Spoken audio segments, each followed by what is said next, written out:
السلام عليكم ورحمة الله وبركاته. جماهير الأهلي في كل مكان شاهدوا معانا رد فعل ناري من عمرو أديب بعد فوز الزمالك على بروكسي بثلاث أهداف مقابل هدفين.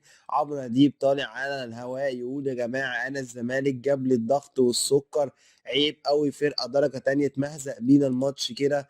ايه يا جماعة اللي بيحصل في نادي الزمالك ده؟ ايه اللي انت عملته يا مرتضى انت وابنك في الفريق ده؟ حرام عليكم، كنا بناخد الدوري سنتين ورا بعض، جينا دلوقتي فريق درجه تانيه بيمهزق بينا الارض. ايه يا جماعه اللي بيحصل نادي الزمالك ده يا جماعه؟ والحمد لله لولا ستر ربنا والحكم كان زماننا اتفضحنا وخسرنا في اول الماتش.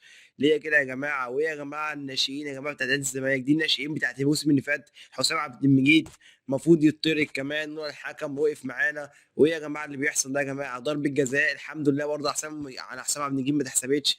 احنا الحكم موجب معانا، لولا الحكم يا جماعه كنا خسرنا. انا مش عارف الزمالك ده ايه يا جماعه، امتى هيكسب ماتش كده عليه القيمه؟ امتى ما يقعدش لحد الدقيقه 120 على اعصابنا فيها يا جدعان؟ وايه المدرب اللي جايبه امير مرتضى ده؟ مدرب طالع طول الوقت عمال يذاكر يكتب ملاحظات فيها يا جدعان. حرام عليكم يا جدعان، انت يا مرتضى اللي انت عملته فيه ده خربت الفريق يا مرتضى. ما كنت بتمشي اهم لعيب، مشي لي امام عاشور ومشي ناس مهمه، وجايب لي لعيبه كسر زي شبانه وبالحاج، لعيبه ما بتفهمش في الكوره وجايبها لنا تقول أنا جايب احسن لعيبه في مصر، وامير جايب لعيبه دمار هتبوظ لعيبه ضرب نار.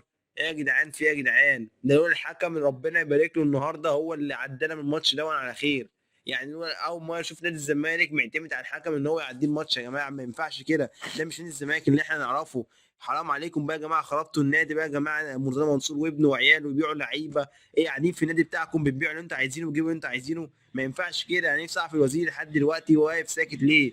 الوزير شايف المهزله قدامه دي كلها وسايب ليه رئيس معزول بيدير النادي وعمال ياخد قرارات مصيريه كده، وجايب مدرب لا يفقه شيء عن كره القدم قاعد طول الوقت بس بيذاكر بره، ولاعيبه مش عايزه تلعب، ولاعيبه قدام فرقه درجه تانية بيتمهزقوا بيهم الارض، بيودوهم يمين شمال وسبعات. ايه يا جماعه؟ ده مش الزمالك اللي انا اعرفه يا جماعه. حرام عليكم والله يا جماعه، تعبتوا له واحد وجبتوا له امراض يا جدعان. حسبي الله ونعم الوكيل في كل من خرب النادي وكل من بيخرب النادي وسايبينه كده.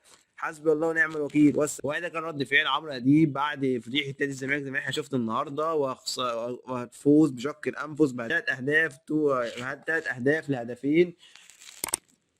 واذا عجبكم الفيديو خلينا نعمل لايك وشير واشتراك في القناه، والسلام عليكم ورحمه الله وبركاته جماهير الاهلي.